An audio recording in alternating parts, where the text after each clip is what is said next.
Samahan nyo kami maging feeling royalty, ma-immerse sa elegance, mag-walk through the history and kumain ng best sandwich sa buong Amerika.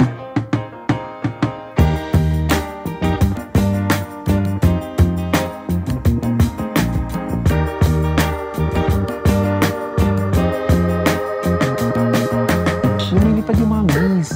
Ayan no, grabe. Guys, kala namin yung mga pato dito, pato-pato lang sila dyan. Lumilipad pala sila. Nila, tapos nanunugod.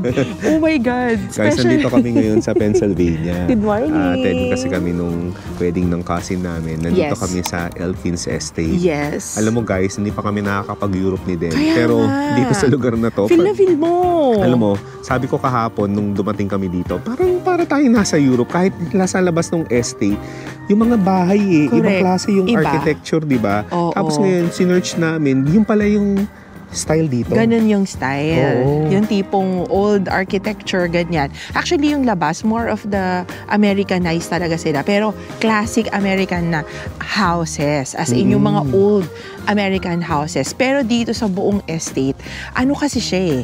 This was built 1800s pa, Berto. talaga? Ang Sobrang sabi, tagal na pala nito. sobrang tagal. Tapos, ang nagpatayo daw nitong buong estate na to, isa sa pinakamayaman sa buong Amerika noon. Oh. William Elkins ang pangalan niya. Kaya pala Elkins Estate. Correct. Estate niya kasi to. Tapos yun. So, ang feels niyan talaga, para maging alam mo yun, ma-level up yung experience mo sa Oo. luxury. Kaya lahat na makikita mo, di ba, yung mga fine details, Oo. yung mga walls, yung ceiling, Kaya yan pala- lahat, oo. Pati yung mga salamin-salamin, di ba? Oo. Kita mo talaga siya na, ay, ang social nito. Hindi siya yung basta lang na nilagay dyan. Ganun, guys. Habang nag-explain ka, merong geese dito. Ang dami, parang feeling Ito susugurin sila. kami. Wait lang, pakita lang muna Ayun, natin. Ayan sila. Alam ko nanunugod sila eh. Nanunugod sila pero hindi naman tayo susugurin kasi mabait naman tayo. Ganyan. Kaya nga. Guys, yung ganyan kabigat, di ba feeling mo parang pato-pato lang. Kaya nga Lumilipad sila ang taas. sila.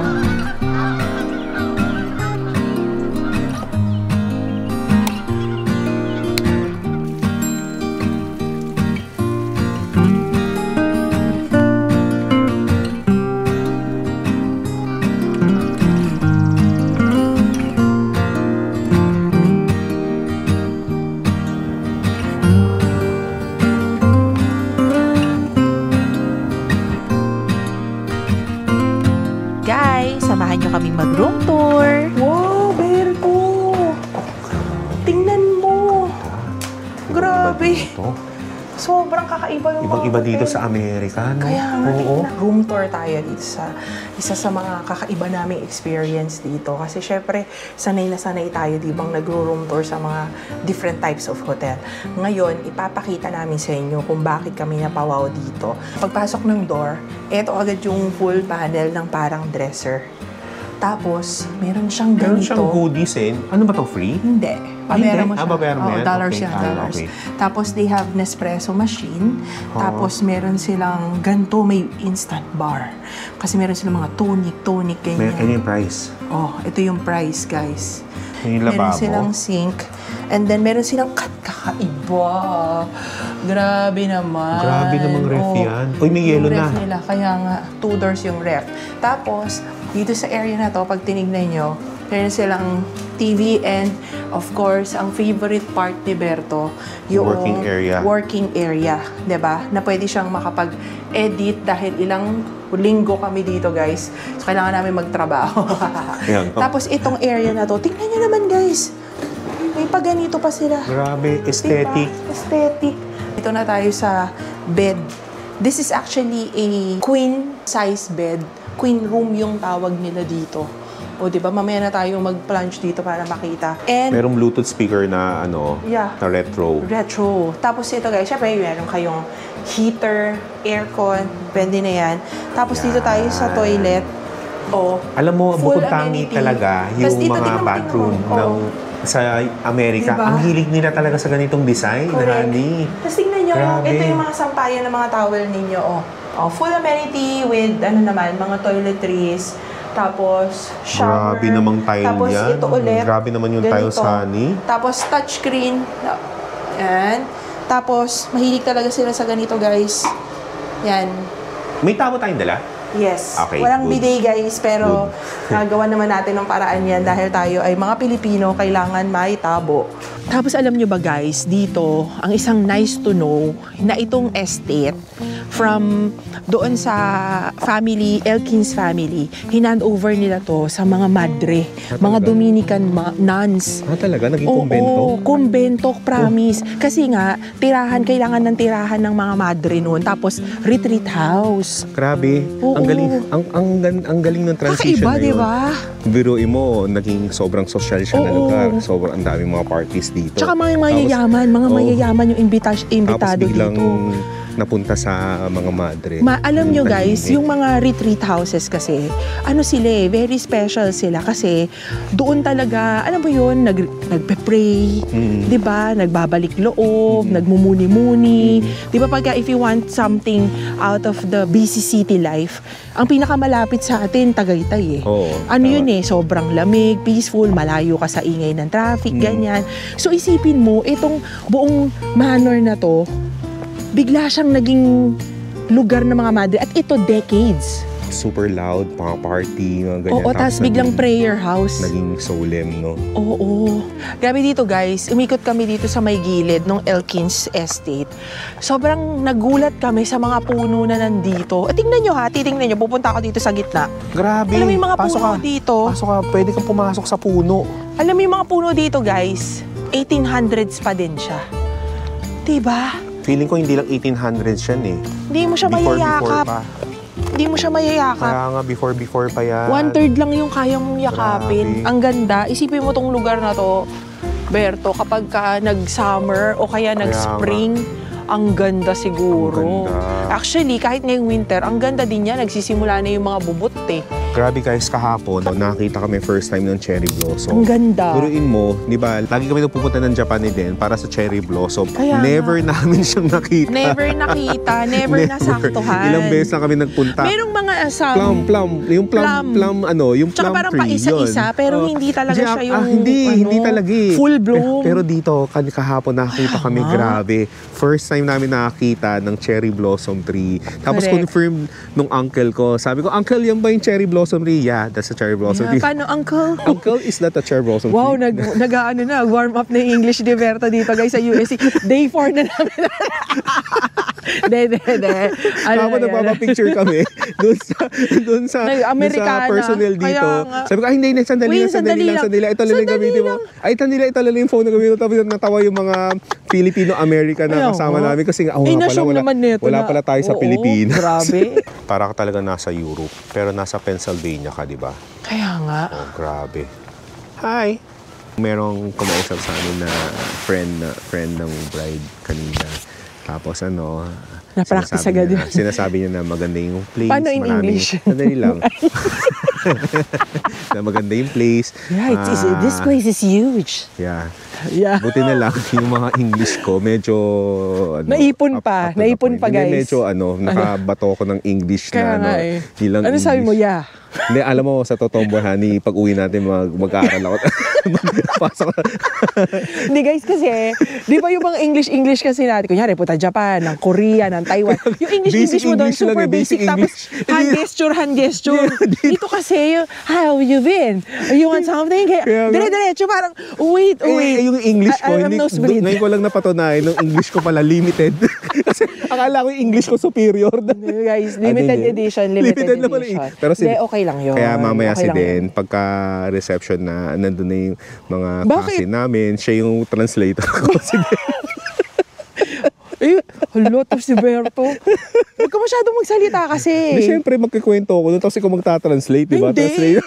Kaya kita nila dito para mag-translate. Guys, ay nako, talaga to si Berto.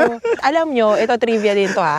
Trinay namin ni Bertong mag-vlog ng English. Full English, para talagang lumawak, di ba? Lalawak yung population na tatargetin mo kasi nga, ganyan. Hindi talaga bagay kasi yung mga bato ng mga jokes, ng mga punches, pagkakain ka, di ba? Hindi mo siya ma-express. Kaya nga eh. Meron ng auto-dubbing guys sa channel namin sa mga sa mga foreign viewers namin. Ay hindi pala, dapat pala English. O ikaw na, go.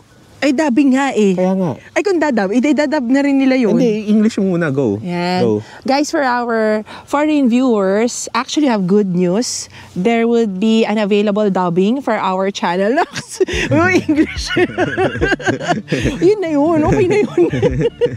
Guys, alam niyo, a little trivia about myself. Meron akong mga maliliit na mga sticker tattoo yung tawag. Pero tattoo talaga siya.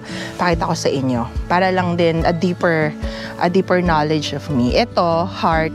Kasi heart talaga ang favorite shape ko ever since. Tapos dito sa pangalawa, paper airplane. Kasi ito yung nagsisymbolizes ng yung hilig kong pagta-travel talaga.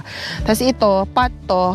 Ayan, mukha lang siyang ganyan. Pero lutuan yan kasi aside sa pagta-travel, ito talaga ang favorite kong dinidiva sa buhay. Tapos ito, it symbolizes me and my work. This is what you called a daffodil. It's a flower that symbolizes birth, rebirth, new beginnings. Kasi di ba ang trabaho ko, talagang yon connected with that. Tapos dito sa Elkins Estate, napakalaki. First time namin ni Bertong. Kaya nga. Pakita mo to. Grabe. Makakita ng real daffodil na full bloom. Ang ganda. Kaya nga guys, sabi daw Ang pala, ganda.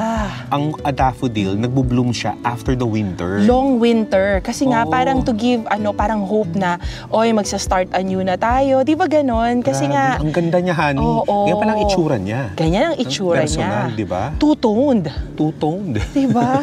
Ang galing guys. Wala lang. Share lang namin sa inyo yan as part of our pag-ikot-ikot dito and a little bit of something to ourselves also na. Ito pala. May daffodil na one tone, no? Oo nga, no? Ayan, May no? daffodil na one tone. Yellow lang sila lahat. Ang ganda, di ba?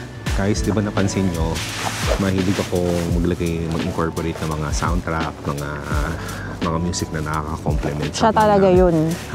Musical editor. Actually, favorite ko talagang mag-ganon kasi nakaka-appreciate ako ng mga videos, mga movies na magaganda yung mga soundtrack. Sa mga soundtrack needs, lalo na sa mga content creators na katulad namin, maganda yung Epidemic Sound kasi wide selection siya ng mga music sa mga effects. Oo. Kaya guys, Yung mga gusto, kunyari, pag may gusto kang ipasok, mabilis mong mahanap. kaya nga alam mo, ang ganda pa ng mga suggestions talaga nila na meron silang suggestions na specific dito sa channel namin. Kaya Sobrang nga. ganda talaga.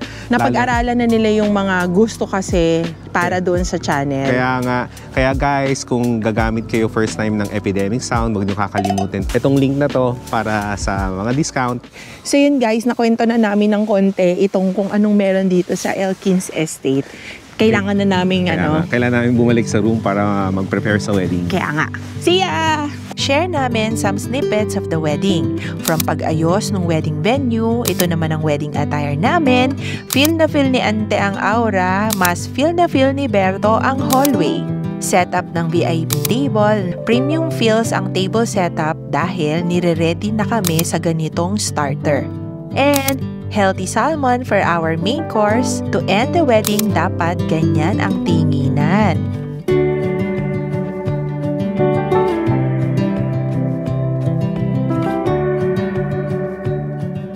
So guys, we are now here at Philadelphia, one of the cities in Pennsylvania. Quick history why this place is so important with the American history. Ito lang naman ang tinuturing na central place for Congress, usaping mga politiko during American Revolution. The July 4, 1776 Independence Day of America was stated here at Philadelphia. Sa Independence Hall that day had the official announcement that the 13 colonies were now freed from the British colonization. Quick history tayo para ma-immerse tayo lalo sa American culture. Early 1600s, ang Great Britain started exploring and colonizing America. Over the next 100 years, ang Great Britain ang nag-create mismo ng 13 colonies from north to south. Wala namang gera noon, walang force, walang violence. Ang mga Americans noon hindi sila slave, pero they were taxed heavily, controlled in every way, and pati military operations nila, and very oppressed. Puro kasi ang nagpapalakad noon ay ang mga British. Ang feeling ng mga Amerikano, sila ang nakikitira sa sarili nilang bansa. Yung 13 colonies at that time was so productive, may mga tradings, farms, very rich yung mga raw materials and all. So for over 8 years, nakipaglaban sila through protests and writings hanggang sa na-achieve nila ang freedom. So going back dito sa Liberty Bell, itong Liberty Bell ay very symbolic sa American culture and history kasi ito yung kumalembang at nagtawag sa kanila para mag-gather na may announcement na, hey, we are now finally free from Great Britain. Bakit symbolic na hindi flag or other structure? Bakit bell? Kasi noon ito ang pinakamabilis na way of communication. At magtataka kayo bakit may crack? Kasi nung unang test dun sa bell, nag-crack na ito agad. Tapos, they fixed it at nagagamit naman siya. Even after the announcement of the independence, nagagamit pa din. The last time it was heard was during George Washington's birthday, where they intentionally widened the gap so it won't break further. Kaya ngayon, wala na talaga siyang tunog. Dito guys, habang na-mesmerize ka sa Liberty Bell, makikita mo sa background niya ang Independence Hall. What a sight!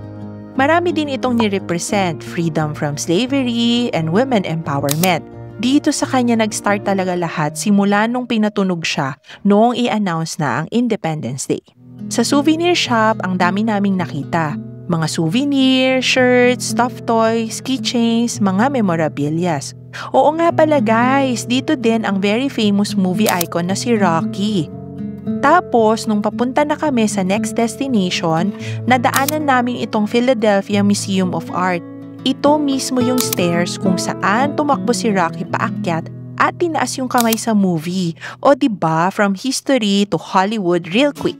At hindi matatapos itong vlog na to nang hindi kami nakakakain ng very famous sandwich OG dito sa Philadelphia, ang Philly cheesesteaks. Dito kami nagpunta sa Delisandro's. We got the grounded and the steak strips. Basically, bread, steak, and cheese plus toppings. Price ranging from $12 to $15 depending on the toppings. The steaks are fine. The cheese melts perfectly. It's really worth every bite.